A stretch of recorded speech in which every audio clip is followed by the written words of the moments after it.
বৌমা, এই খামটা রাখো, আমার এই মাসের পেনশনের টাকা। জানো বৌমা, এই বসে থাকতে থাকতে এই জীবনটা আর ভালো লাগে না। মনে হয় সেই চাকরি জীবনে আবার ফিরে যায়। বাবা আপনি বসেন, আমি আপনার জন্য এক কাপ চা নিয়ে আসি। ঠিক আছে বৌমা।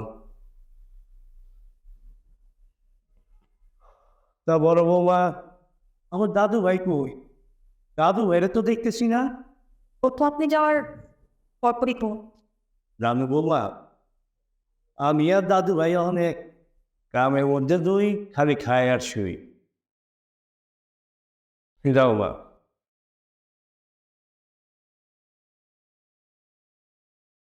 বাহ, তুমি তো খুব ভালো চা বানাইছো বৌমা। হ্যাঁ দাদু ভাই, তোমার গাড়িতে উঠবো। নাও, তোমার জন্য দেখো কি সুন্দর একটা বল নিয়ে আসছে। এই পরটা তো দেখতে তোমার মা। হ্যাঁ, কেন ভাইয়া? কি ব্যাপার, আমাকে ডাকছো? আচ্ছা শোনো, আমার যে নীল কালার শার্ট এবং কালো কালার প্যান্ট আছে এটা কালকে রেডি করে রাখো, এটা আমার লাগে। ওহো, ওটার কোনোটাই তো হচ্ছে লন্ড্রি করা হয়নি। মানে কি? সারাদিন কি করছো বাসে তুমি? ঘোড়ার ঘাস কেটেছি, জানো না কি করি? সংসারে কি কম কাজ? সারাদিন এটা করো ওটা করো, এরপরে আবার তোমার বাবার এই আবদার সে আবদার, এগুলো পূরণ করতে করতে তো আমার জীবনটাই শেষ। বাবাকে বললেই পারতে লন্ড্রি করে নিয়ে আসতো। সারাদিন তো বাবা বাসায় শুয়েই থাকে। হ্যাঁ, তোমার বাবাকে বলি লন্ড্রি করতে, আর আমাকে বসে বসে কথা শোনো। না দাদু ভাই, কিছু হয়নি, যাও। আমার আর ভালো লাগে না, সারাদিন অফিস করো, বাজার করো, সংসার সবকিছু আমারই করতে হয়। কেন আমার কি আর কোনো কাজ থাকতে পারে না? আর সামান্য একটু কাজ করে নেই নাই। বৌমা, এ বৌমা। উফ, বাবা কি হয়েছে আপনার? চেয়েও তো সারা বাড়িটা আপনি মাথায় উঠে রেখেছেন, মানে চাকর পেয়ে নিয়েছেন আমাকে। কি লাগবে বলুন। আমার মাথাটা খুব ব্যথা করছে, আমার এক কাপ চা বানিয়ে দি বাবা। আচ্ছা, আপনার চাটা কি আপনি বানিয়ে খেতে পারেন না? মানে এই বাসার চাকরানি পেয়ে গেছেন আমাকে?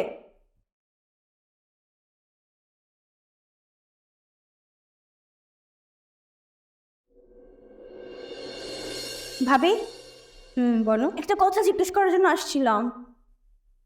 বলো না, রাতে কি রান্না করা যায়? দেখো ঘরে কি কি আছে। ঘরে তো তেমন কিছুই নেই। মানে এখন ভাইয়াকে বলেন। বাহ, তোমার বুদ্ধি। সে রাতে 10টায় আসবে, কখন বাজার আনবে, কখন রান্না হবে, আর কখন খাওয়া দাওয়া হবে। ভাবি, একটা কাজ করলে কেমন হয়? কি? বাবাকে বলেন না বাজারটা করে আনতে। সারাদিন তো বসেই থাকে, বাজারটা করে আনলে কি এমন হয়? এই আসতে কিন্তু খবর আছে। কিসের খবর আছে? আমি কি ভুল কিছু বলছি? আর অন্য মানুষজনকে কাজ করে না? এখন এই বয়সে অনেক মানুষজন আছে যারা রিক্সা ভ্যান চালাচ্ছে, কোনো কাজের মুরুদ নেই, সারাদিন শুধু বায়না করে এটা দাও ওইটা দাও।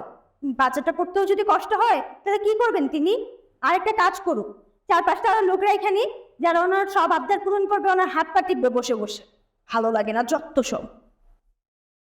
তোমাকে যে একটা কথা বলেছিলাম, কোনো কিছু তো ব্যবস্থা নিলে না। এভাবে কি বাড়িতে থাকা যায়?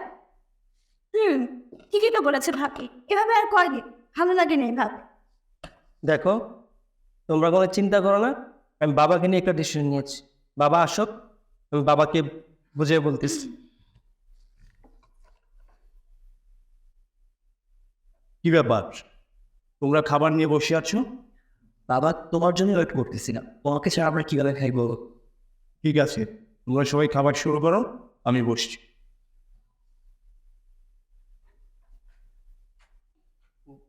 বাবা, তোমাকে কিছু কথা বলার ছিল। হ্যাঁ বলো, তাই এরকম আলতা করছো কেন? বাবা, কথাটা শুধু আমার একার না, এখানে রিকু এবং যারা আছে সকলেরই কথা। কয়েকদিন আগে আমি অফিসের কাজে একটু গাজীপুর গিয়েছিলাম। ওইখানে অনেক বড় একটা জায়গা জুড়ে দেখলাম যে একটা বৃদ্ধাশ্রম আছে।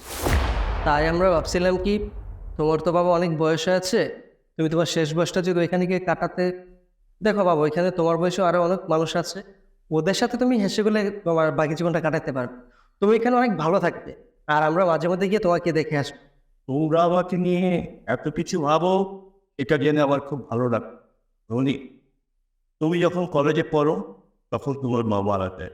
বাসায় আমি তখন একটা বোয়ার, রান্না বান্নার কাজ করার। আর তখন থেকেই আমার 3 বেলা বুয়ার হাতে রান্নার খাওয়ার অভ্যাস আছে। আর যাই হোক, তোমার বিয়ে দিলাম, আর রিকোর পছন্দ মতো বিয়ে কর। সবসময় আমি তোমাদের পছন্দের কথাই ভেবি, সবসময় আমি তোমাদের সুখের কথা ভেবি। বাবা আসলে দাঁড়াও, আমাকে বলতে দাও। তোমরা সবাই আমার কাছ থেকে আলাদা থাকতে চাইছো, তাই না? বেশ, এটা আমার কোনো অমত নেই, কিন্তু তোমরা সবাই একটা বড় সিদ্ধান্ত নিয়ে তোমাদের সবার উচিত ছিল যৌবন আশ্রম দেখো। তোমরা বোধহয় সবাই ভুলে গেছো, তোমরা যে বাড়িতে আছো এখনো সেই বাড়ি আমার, আর আমি এখনো 20,000 টাকা পেনশন পাই। হুঁ, একটা বোয়া যদি রাখি, ওকে 10,000 টাকা দিলে ও আমার সব কাজ করে দিবে। বললাম না, বোয়ার হাতে রান্না খাওয়ার আমার অভ্যাস আছে। এবার তোমরা সবাই আমাকে জানাও, কবে তোমরা এই বাড়ি থেকে বিদায় হবে। আমাকে তো আবার বোয়া খুঁজতে হবে।